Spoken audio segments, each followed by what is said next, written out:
Kalau kamu bisa buat aku berjalan lagi, aku mau jadi istrimu. Aku hanya butuh 10 menit saja untuk membuatmu sembuh. Assalamualaikum. Bayangkan di sebuah taman kota yang tenang, seorang wanita muda duduk di kursi roda dengan kaki yang membengkak dan tubuh yang hampir putus asa. Ia ditemani ayahnya yang sudah kehabisan cara untuk menyembuhkan sang putri.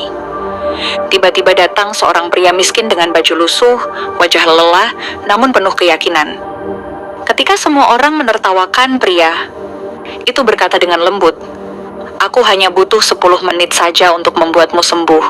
Dan wanita itu yang sedang marah dan putus asa menghujatnya habis-habisan bahkan menantangnya. "Kalau kamu bisa sembuhkan aku akan jadi istrimu," ternyata. Sahabat semuanya, sebelum kita mulai cerita ini, tuliskan dulu di kolom komentar dari kota mana kalian menonton. Semoga yang like dan mengikuti cerita cinta, dimudahkan segala urusannya, dilapangkan rezekinya, disehatkan badannya, dan dikabulkan semua hajat dunia akhirat oleh Allah Subhanahu wa Ta'ala. Amin ya Rabbal Alamin. Sekarang mari kita mulai ceritanya. Pagi itu taman kota baru saja tersiram matahari. Embun masih menggantung di ujung daun. Udara lembut berhembus melewati jalur pejalan kaki yang dipenuhi pohon besar. Taman itu selalu ramai dengan warga yang berjalan santai atau sekadar duduk menikmati sejuknya pagi. Tapi hari itu suasana yang biasanya damai berubah tegang oleh suara seorang perempuan muda yang sedang marah. Leli duduk di kursi roda mengenakan tank top putih yang menonjolkan bentuk tubuhnya. Wajahnya cantik namun lelah. Matanya merah seperti kurang tidur, dan kedua kakinya membengkak begitu parah hingga kulitnya tampak kemerahan. Ayahnya berdiri di belakang kursi roda, memakai baju batik rapi. Lelaki paruh baya itu berusaha terlihat tegar, meski sorot matanya menahan luka yang dalam. "Sudah berapa dokter yang kita datangi ya?" Leli meninggi. "Tidak ada yang bisa mengobati kakiku. Tidak satu pun." Ayahnya menarik napas panjang. "Kita terus berusaha, nak. Jangan menyerah." "Ayah masih mencari pengobatan lain." "Pengobatan lain apa lagi?" Leli memukul pahanya sendiri dengan putus asa. Tidak ada dokter yang sanggup. Tidak ada. Gunawan melihat adegan itu dari jauh. Ia baru saja selesai memungut botol plastik di pinggir taman. Bajunya lusuh, penuh debu. Ada beberapa sobekan kecil di bagian lengan. Wajahnya kurus, tapi matanya jernih dan tenang. Di kantong plastik yang ia bawa terdapat botol beling kecil berisi cairan hijau warisan ibunya. Air itu selalu ia bawa bukan untuk dijual atau disombongkan, tapi sebagai pengingat bahwa kebaikan bisa datang dari hal kecil yang dijaga dengan tulus. Ketika ia melintas di dekat bangku taman, suara Leli kembali meledak. "Aku capek ya, kamu tidak mengerti rasanya hidup seperti ini." Gunawan berhenti. Ia menatap Leli dengan rasa iba, bukan karena wajahnya cantik, tapi karena kalimat itu terdengar seperti jeritan hati yang sudah terlalu lama memendam luka. Dengan langkah pelan, ia mendekat. "Maaf, saya dengar dari tadi," ucap Gunawan dengan suara hati-hati. "Boleh saya bantu?" Leli langsung menoleh, menatapnya dari ujung kaki hingga kepala. Tatapannya tajam seperti pisau. "Bantu kamu." Leli menunjuk tepat ke wajah Gunawan. "Kamu cuma pria miskin. Kamu kira kamu bisa apa?" Gunawan menunduk sejenak, tapi bukan karena malu. Ia hanya tidak ingin membuat perempuan itu tambah marah. "Saya tidak bermaksud buruk. Saya hanya punya sedikit ramuan dari desa." Leli tertawa pendek sinis. "Ramuan? Kamu pikir kaki aku sakit karena kurang minum jamu?" Ayahnya mencoba menenangkan. "Nak, jangan yang begitu, terserah." Leli membanting kedua tangannya ke sandaran kursi roda. Semua orang cuma datang membawa harapan palsu. Tapi Gunawan tetap berdiri dengan sikap yang sama, tenang, dan tidak membalas hinaan itu. "Aku hanya butuh 10 menit, gumam Gunawan. Suaranya pelan tapi cukup terdengar. Leli mengangkat dagunya. "Apa?"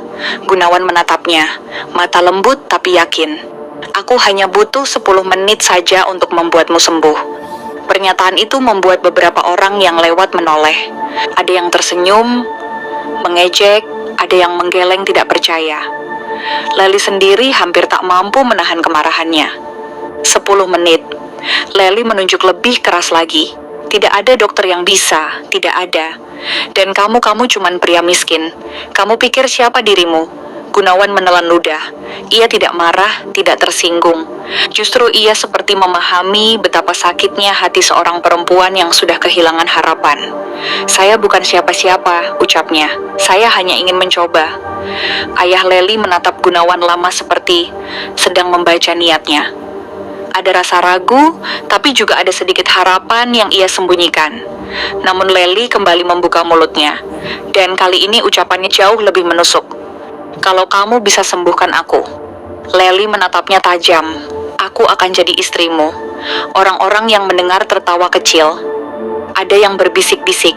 Ada yang memandang Gunawan dengan rasa iba karena merasa lelaki itu pasti sedang dipermainkan. Ayah Laeli terkejut.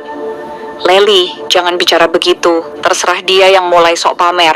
Suruh buktikan. Leli menantang sambil menyilangkan tangan. Gunawan tidak bergeming. Ia justru merogoh kantong plastiknya dan mengeluarkan botol hijau kecil itu. Jemarinya bergetar bukan karena takut, tapi karena setiap benda itu disentuh. Ia teringat wajah ibunya yang selalu tersenyum lembut.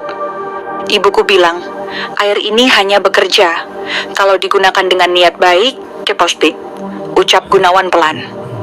Bukan untuk pamer, bukan untuk balas dendam, tapi untuk menolong. Leli memutar bola matanya. Cepat, kalau mau cepat, aku tidak punya. Seharian untuk main-main denganmu. Gunawan mengangguk.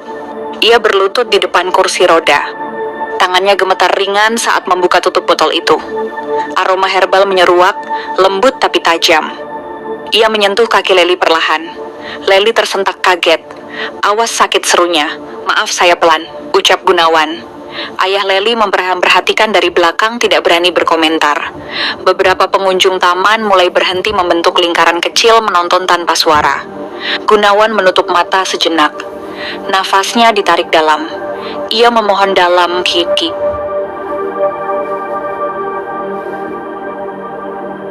Hati kepada Allah, berharap tidak mempermalukan dirinya di depan orang banyak. Ia mengusap kaki Leli dengan cairan itu. Gerakannya penuh hati-hati. Ia tidak membaca mantra apun. Ia hanya berdoa dalam hati doa sederhana yang pernah ibu ajarkan. Leli awalnya ingin menertawakan, tapi tiba-tiba wajahnya berubah. Ada rasa hangat yang merayap dari ujung kaki. Rasa yang sudah bertahun-tahun tidak ia rasakan. Ia menggigit bibir. Apa ini? Gunawan terus mengusap, suaranya lirih. Tahan sebentar. Ayah Leli mulai maju setengah langkah. Nak, kamu merasa apa? Leli memegang lututnya. Tangannya gemetar, matanya melebar perlahan. Ayah, aku merasa Gunawan membuka mata menatapnya. Belum 10 menit, ucapnya lembut. Suasana taman mendadak begitu hening. Tidak ada yang bergerak, tidak ada yang bersuara. Bahkan suara angin seolah menunggu apa yang terjadi berikutnya. Keajaiban pertama itu mulai terasa, dan sejak detik itu hidup mereka tidak pernah sama lagi. Hangat itu belum hilang dari kaki Leli ketika lidahnya kembali ingin menyemburkan kata yang menusuk. Ia sebenarnya terkejut dengan sensasi yang ia rasakan. Namun, rasa gengsi menutup semua kejujuran di hatinya. Ia menoleh tajam ke arah Gunawan seolah mencari alasan untuk menyangkal apa yang baru saja terjadi. Kamu pakai apa barusan? Leli menggertakkan gigi. Air murahan yang bahkan tidak layak diminum. Gunawan menunduk menutup botol hijau itu dengan pelan. Ini air dari desa. Ibuku yang merawatnya sejak lama. Air desa. Leli tertawa kecil sinis. Kamu kira aku percaya kaki aku ini rusak? Bukan karena kurang minum air desa? Gunawan tidak menjawab. Ia hanya menggenggam botol itu lebih erat, seolah menjaga sesuatu yang sangat berharga. Sorot matanya tetap lembut walau ucapannya barusan menusuk ke hatinya. Ayah Leli menghela napas panjang, mencoba menahan emosi putrinya. Nak, jangan bicara begitu. Kamu barusan bilang merasa hangat. Itu cuma sugesti ya, jawab Leli buru-buru. Mana mungkin kaki rusak begini bisa berubah cuma karena air hijau kotor. Seorang ibu yang sedang duduk di bangku taman ikut berujar diri.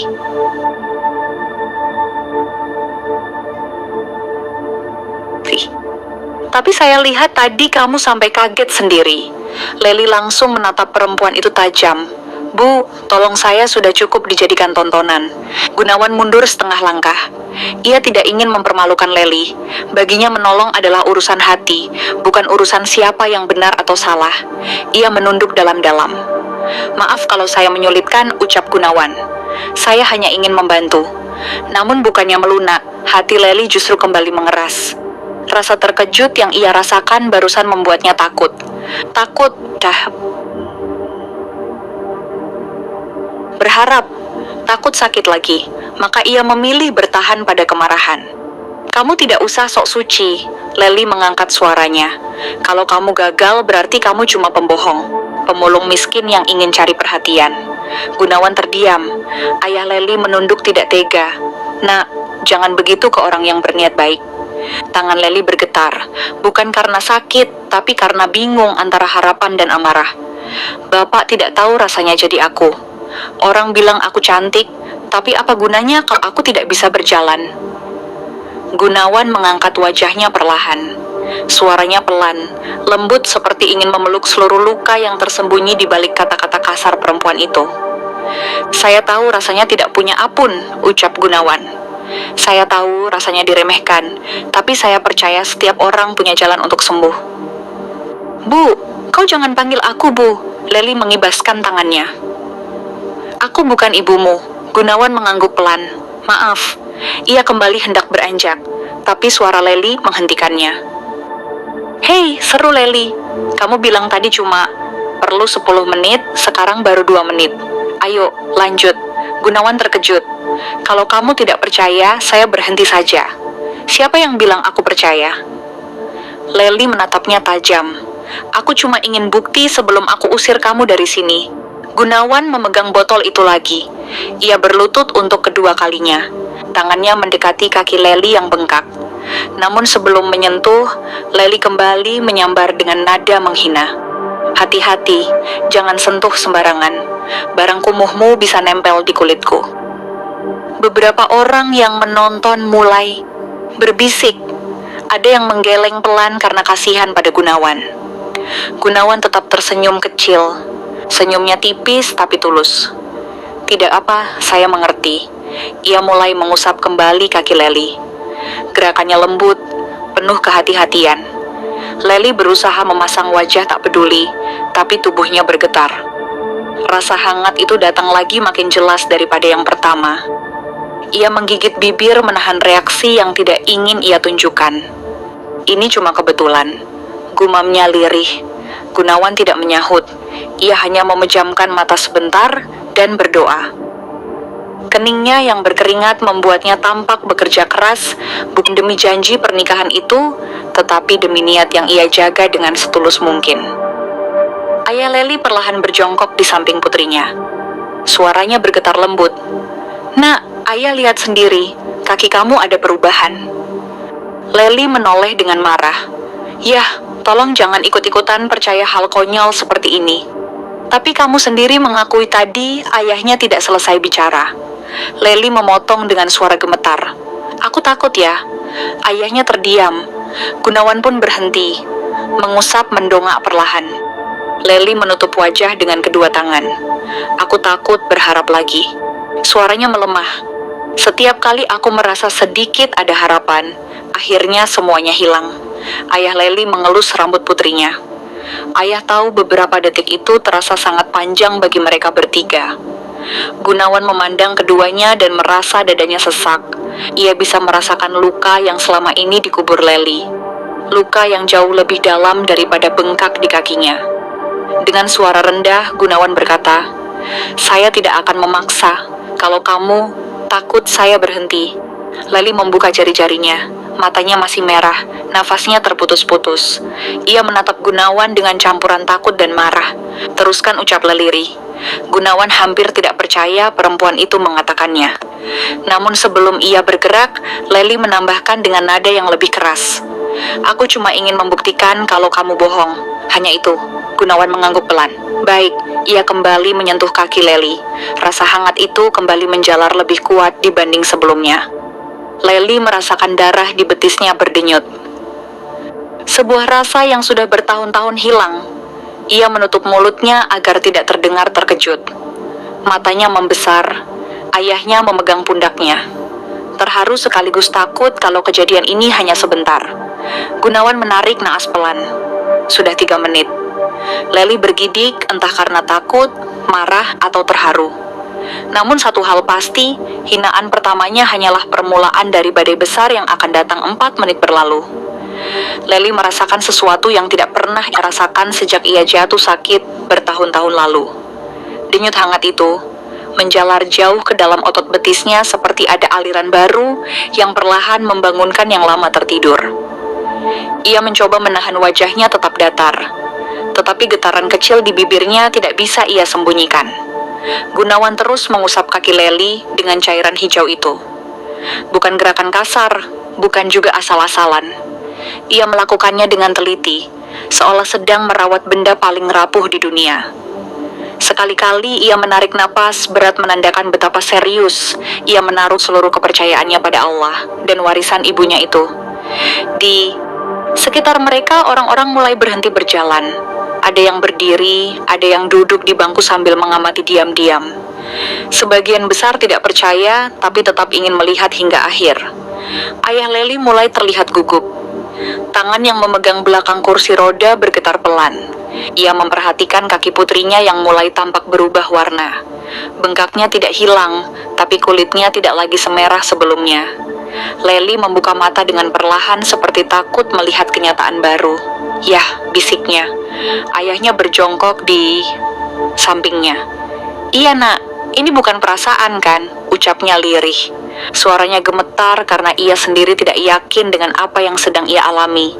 Ayahnya tidak langsung menjawab. Ia menelan ludah. Ayah lihat jelas ada perubahan. Gunawan menghentikan usapannya sejenak. Masih 5 menit lagi. Leli menoleh menatap Gunawan. Tatapan itu bukan lagi penuh hinaan, tapi campuran bingung, takut, dan harapan yang berusaha ia matikan. Apa sebenarnya tujuanmu? Leli berkata dengan suara pelan, namun jelas. Kamu ingin uang, balas budi. Ketemu ayahku supaya minta kerja. Gunawan menggeleng pelan. Tidak, saya cuma ingin membantu. Leli memicingkan mata, menahan emosi yang sulit ia kendalikan. Tidak ada orang yang membantu tanpa alasan. Gunawan menatap botol hijau itu sambil berkata, waktu ibu saya sakit, tidak ada satupun orang yang mau membantu kami. Tidak ada yang peduli. Sejak itu saya berjanji kalau suatu hari saya punya sesuatu yang bisa menolong orang lain, saya akan lakukan. El terdiam. Ayahnya ikut menundukkan kepala tampak. Tersentuh. Saya lakukan ini bukan untuk imbalan. Lanjut Gunawan, bukan untuk mendapatkan perhatian, bukan untuk jadi hebat. Saya cuma tidak mau ada orang yang merasakan putus asa seperti ibu saya dulu. Leli menutup matanya sebentar. Ada sesuatu yang menusuk dalam hatinya. Sebuah rasa yang sudah lama ia buang jauh-jauh. Air matanya hampir jatuh, tapi ia buru-buru mengusapnya. Namun tiba-tiba ia mengangkat wajahnya lagi dengan nada yang lebih keras, seolah ingin menutupi gejolak hatinya sendiri. Tapi janji tetap janji, ucapnya tegas. Aku bilang tadi kalau kamu bisa sembuhkan aku akan jadi istrimu. Gunawan menegang. Ia tidak menyangka Leli mengulang kalimat itu. Suara lirih muncul dari penonton yang memandang mereka dengan rasa tidak percaya.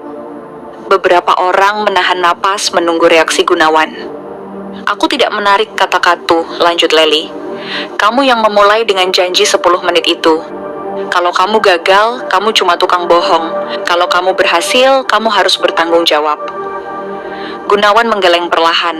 Saya tidak berniat meminta itu. Janji tadi tidak harus kamu tepati. Leli mencibir, tapi suaranya tidak lagi setajam sebelumnya. Jadi kamu takut?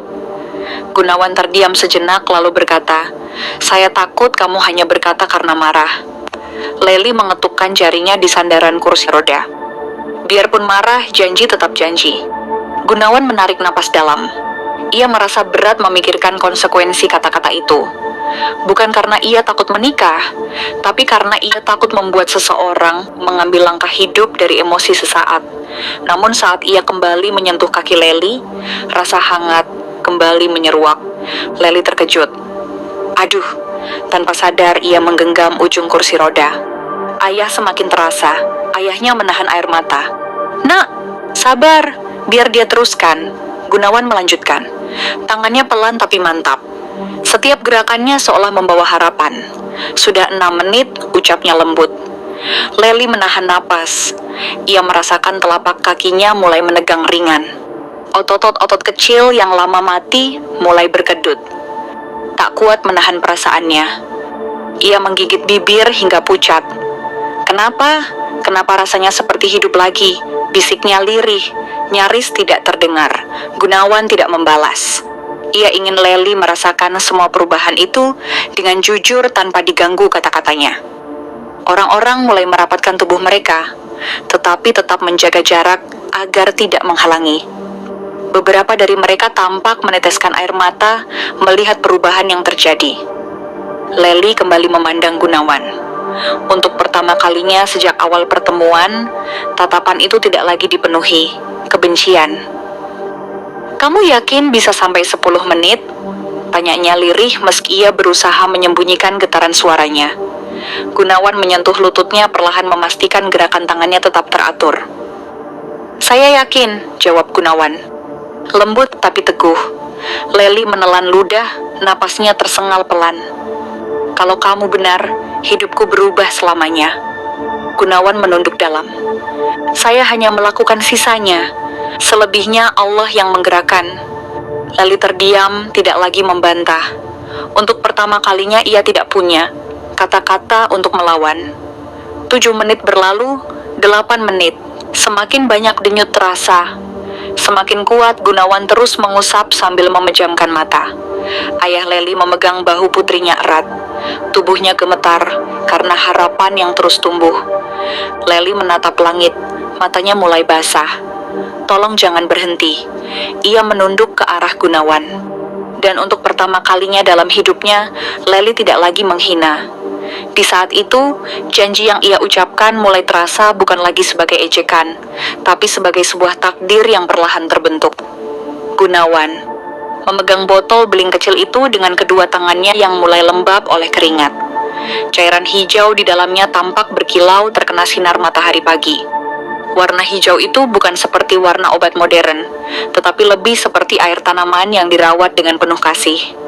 Setiap kali Gunawan melihatnya, ia selalu teringat wajah ibunya yang duduk di depan rumah bambu sambil mengaduk air itu dengan yang tidak pernah ia hapus dari hatinya.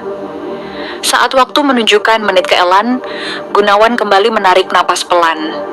Ia menyeka sedikit keringat di keningnya, lalu melanjutkan mengusap kaki Leli dengan gerakan yang tetap lembut seperti sebelumnya. Tidak ada yang terburu-buru, tidak ada yang memaksa. Semuanya dilakukan dengan ketulusan yang bersih. Leli memegang tepi kursi roda. Jemarinya pucat dan gemetar, tetapi ia tidak menghentikan Gunawan. Untuk pertama kalinya sejak kaki itu sakit, ia merasa ada sesuatu yang berbeda. Ia merasakan denyut yang mengalir dari pergelangan kaki ke betis, seperti ada kehidupan yang perlahan bangkit dari tidur panjang. Ayah Leli memperhatikan dengan napas nyaris terputus. Nak, kulit kakimu tidak merah lagi, ucapnya dengan suara serak yang terdengar seperti menahan tangis yang sudah lama mengendap. Leli menunduk. Ia terkejut saat benar-benar melihat kakinya. Warna kulitnya yang biasanya ungu dan merah kini tampak lebih tenang. Bengkaknya tidak hilang, tapi tidak lagi tampak sekasar sebelumnya. Ada cahaya kecil yang menyala di mata Leli. Sebuah cahaya yang hampir punah bertahun-tahun lalu. Gunawan melanjutkan usapan terakhir. Suaranya sangat pelan, nyaris seperti doa yang merayap ke dalam tanah.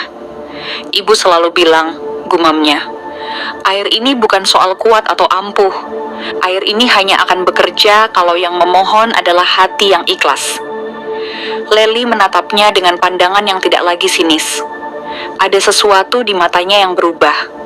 Wajahnya yang biasanya keras kini terlihat rapuh seperti dinding tebal yang tiba-tiba retak. Dari mana kamu dapat air ini? Tanya Leli perlahan. Suaranya gemetar karena ketakutan dan harapan yang bercampur jadi satu. Gunawan mengangkat botol hijau itu. Dari desa kecil di kaki gunung, tempat ibu saya lahir dan menghabiskan hidupnya.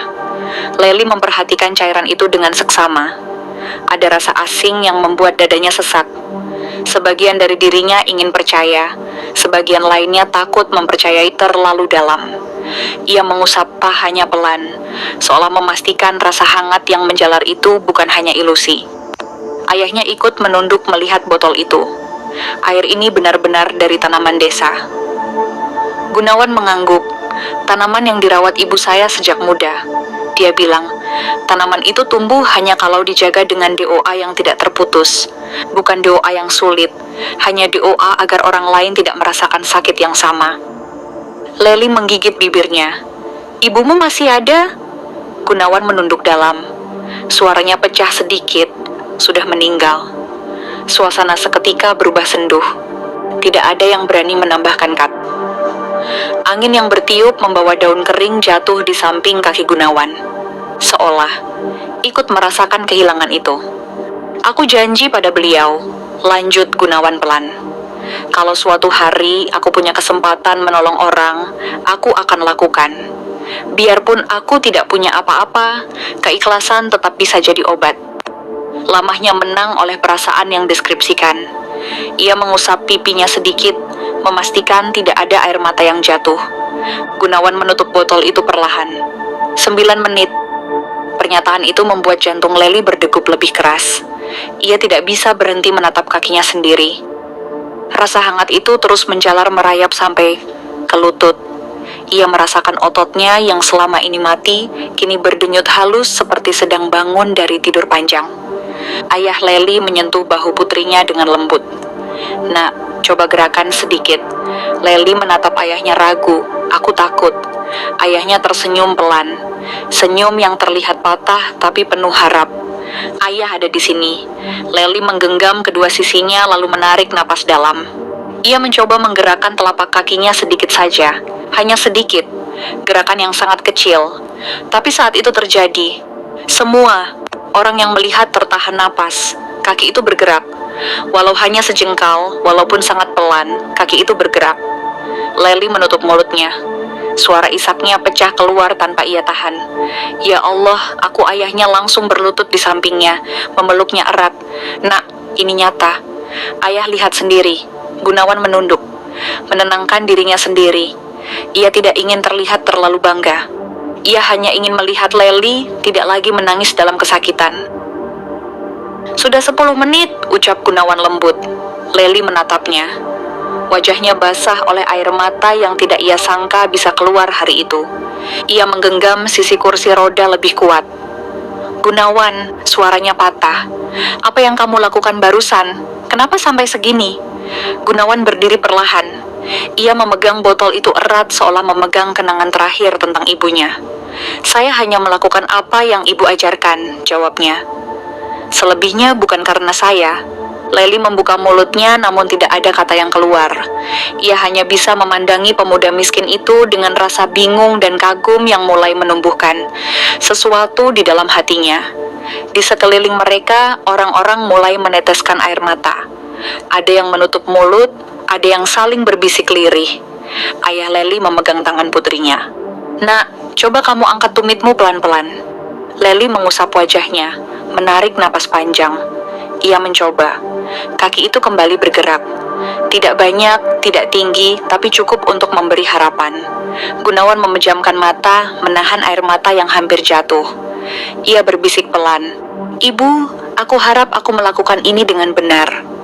Dan ketika Leli mengangkat wajahnya, menatap Gunawan dengan air mata yang mengalir tanpa henti. Saat itulah benih janji yang ia lontarkan dengan emosi mulai berubah menjadi janji sungguhan. Janji yang akan mengubah hidup mereka berdua.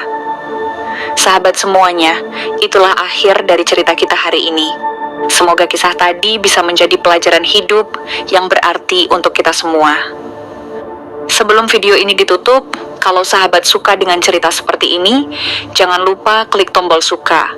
Bagikan ke teman-teman supaya sahabat tidak ketinggalan cerita-cerita menarik dan penuh makna lainnya. Terima kasih banyak atas waktunya. Wassalamualaikum warahmatullahi wabarakatuh.